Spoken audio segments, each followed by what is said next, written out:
নমস্কার বন্ধুরা, আমরা আগের ভিডিওতে লের টপ 7 সাইটসিংয়ের ভিডিও শুরু করেছিলাম।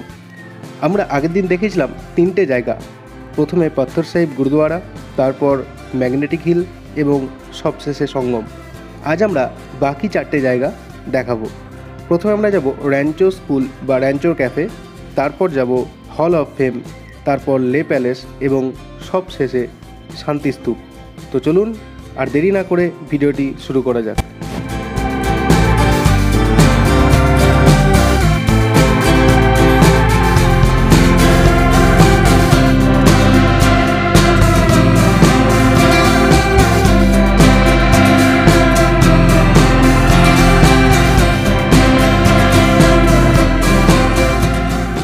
তো আমরা এখন র্যাঞ্চো ক্যাফেতে এসেছি। দেখে বুঝতে পারছো এই সিনটা কোথায় দেখেছিলে, হচ্ছে 3 ইডিয়টস মুভিতে তোমরা দেখেছিলে। এটা হচ্ছে পুরো সেই অ্যাটমসফিয়ার এখানে বানানো হয়েছে। এটা হচ্ছে র্যাঞ্চো স্কুল এবং এদিকে রয়েছে র্যাঞ্চোস ক্যাফে।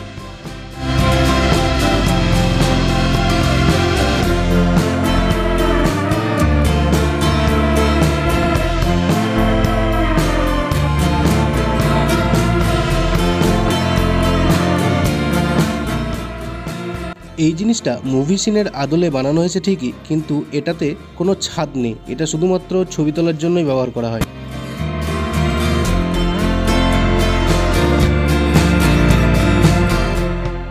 আর এই যে সামনে দেখা যাচ্ছে, এটা হলো র্যাঞ্চো স্কুল। পাহাড়ের কোলে এমন একটি শান্তশিষ্ট পরিবেশে কার না পড়তে ইচ্ছা করে, তাও আবার সেটা 3 ইডিয়টস স্কুল বলে কথা, যেখানে নিজের ইচ্ছে মতো যা কিছু পড়া যায়, যেখানে কামিয়াব নেই কাবিল হওয়ার জন্য বলা হয়। আর এটা হলো র্যাঞ্চোস ক্যাফে, যেটা এখন বন্ধ রয়েছে কোভিড পরিস্থিতির জন্য। আপনারা 2022 সালে যখন আসবেন তখন আশা করি এগুলো সব খুলে যাবে এবং সেগুলো ভালো করে আপনারা এনজয় করতে পারবেন।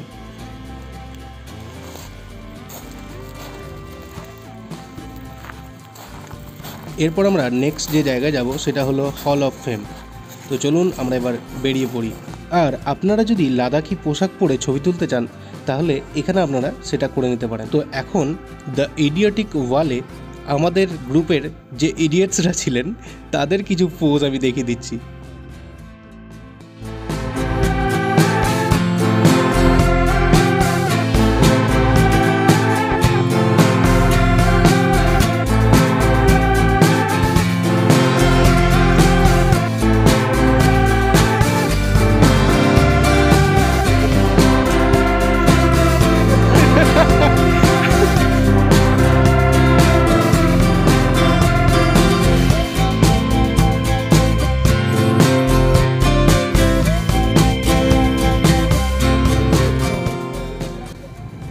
লের সাইটসিং বললে অনেক জায়গায় রয়েছে, কিন্তু তার মধ্যে আমরা যে 7টা জায়গার কথা বললাম এগুলো তার মধ্যে বেস্ট বলা যায়।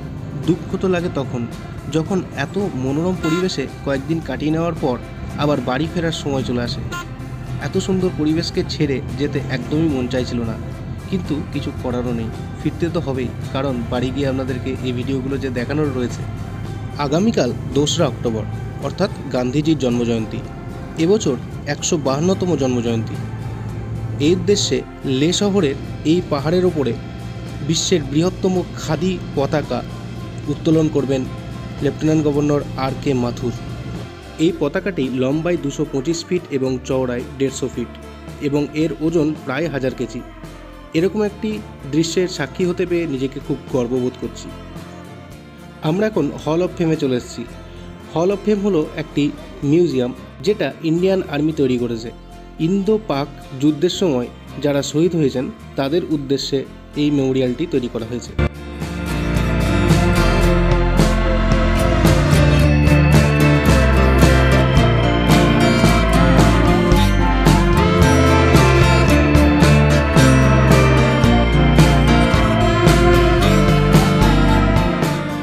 এটা হলো হল অফ ফেমের টিকিট কাউন্টার।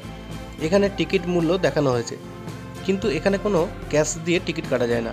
এখানে টিকিট কাটার জন্য কার্ড ব্যবহার করতে হয় এবং এই হল অফ ফেমটি প্রতি সোমবার বন্ধ থাকে। প্রবেশপথের দুধারে দুটি লাদাখি মূর্তি রয়েছে যারা লোকাল ড্রেস পরে রয়েছেন। ভেতরে গিয়ে আমরা দেখলাম একটা পিয়ানোর মধ্যে লাদাখ অঞ্চল, কাশ্মীরের কিছু অংশ, সিমলা মানালি অঞ্চল ইত্যাদি অংশ নিয়ে একটি সুন্দর ভূমিরূপ বানানো হয়েছে, যার মধ্যে বিভিন্ন রাস্তা এবং বিভিন্ন জায়গাকে নির্দেশ করা হয়েছে।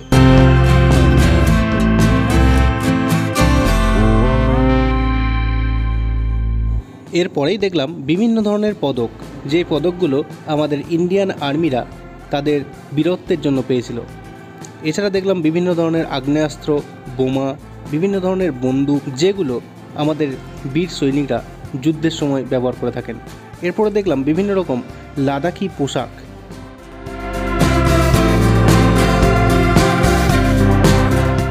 এখানে যে জিনিসটা দেখা যাচ্ছে সেটা হলো মশাল। এরপরে আমরা দেখলাম হিমালয়ের বরফাবৃত অংশে সৈনিকদের ব্যবহৃত বিভিন্ন রকম পোশাক আশাক, স্লিপিং ব্যাগ, স্লেজিং কার এবং হেলিকপ্টারের প্রোপেলার এবং বিভিন্ন হেলিকপ্টারের রেপ্লিকা।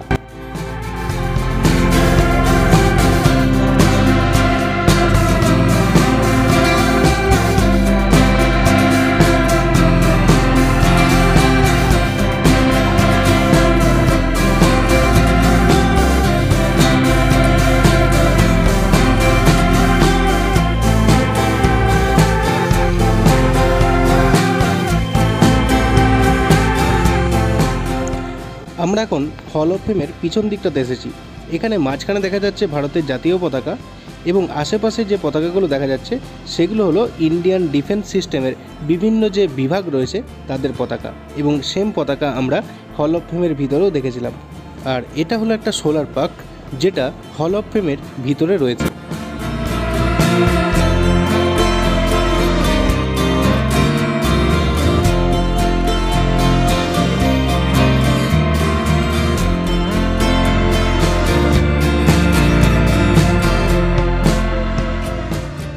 হল অফ ফেম দেখে আমরা এটাকে ছাড়িয়ে এখন এগিয়ে চললাম লে প্যালেসের দিকে।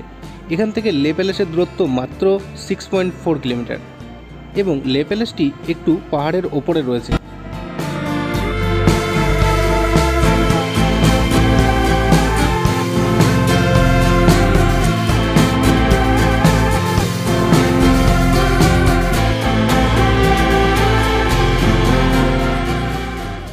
পাহাড়ের ওপর যেটা দেখা যাচ্ছে সেটা হলো তামগ্যাল সেমো মনেস্ট্রি। এটা একটি বৌদ্ধ মনেস্ট্রি। আমরা লে প্যালেসে পৌঁছে গেছি। সামনে দেখা যাচ্ছে এটাই হলো লে প্যালেস বা লে রাজপ্রাসাদ।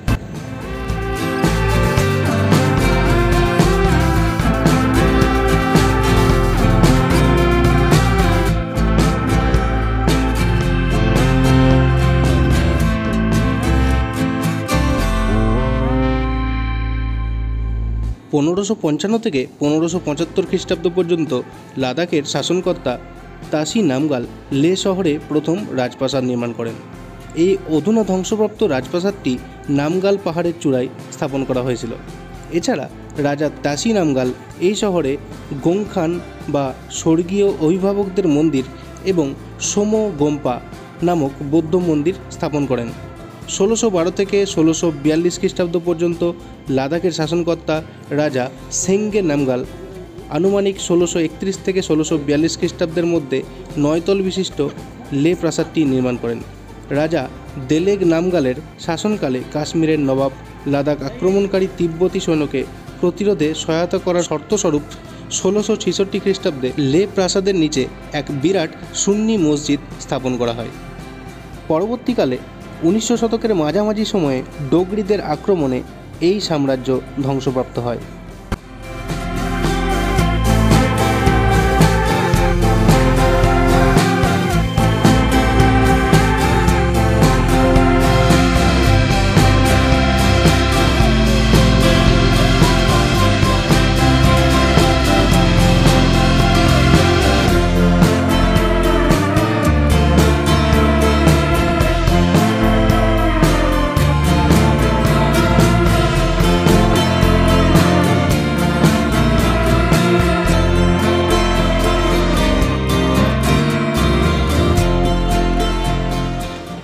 আমরা এখন লে প্যালেসের একদম টপে রয়েছি।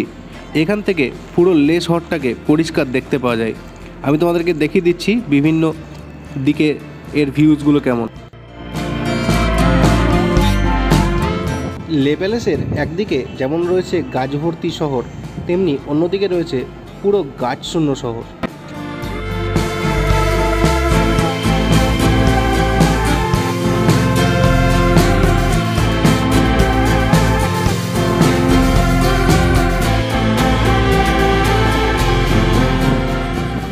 লে প্যালেসে ঘুরতে ঘুরতেই প্রায় সন্ধ্যা ঘনিয়ে এলো। আমাদের এখনও একটি জায়গা যেতে বাকি আছে, সেটি হলো শান্তিস্তূপ। তো আমরা এখন বেরিয়ে পড়ব।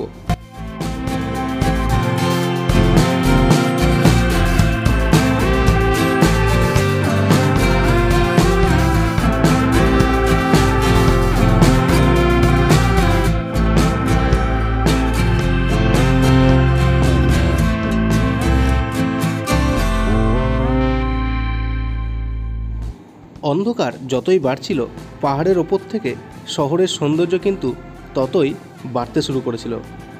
কিছুক্ষণের জন্য এই শহরের থেকে চোখ যেন ফেরানোই যাচ্ছিল না। ইচ্ছে করছিল এখানে দাঁড়িয়েই আজকের সারা রাতটা অপেক্ষা করি সকালে সূর্য ওঠার জন্য। এভাবে চিন্তা করতে করতেই আমরা পৌঁছে গেলাম শান্তিস্তূপা।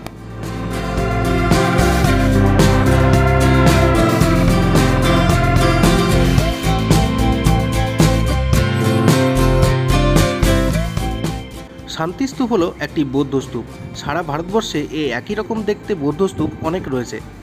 এটি 1991 খ্রিস্টাব্দে জাপানের বৌদ্ধ ভিক্ষু গোয়োম্য নাকামুরা প্রতিষ্ঠা করেছিলেন।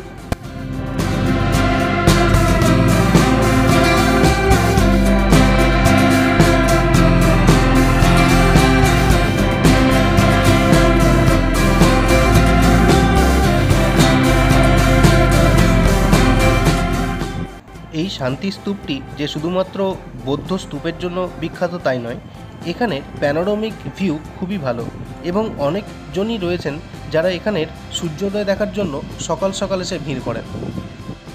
তো আজকের মতো ভ্লগ আমরা এখানেই শেষ করলাম। তোমাদের সাথে দেখা হচ্ছে পরের ভ্লগে। যারা আমাদের চ্যানেল এখনও পর্যন্ত সাবস্ক্রাইব করোনি তারা প্লিজ সাবস্ক্রাইব করে দেবে এবং ভিডিওটি ভালো লেগে থাকলে লাইক এবং শেয়ার করবে।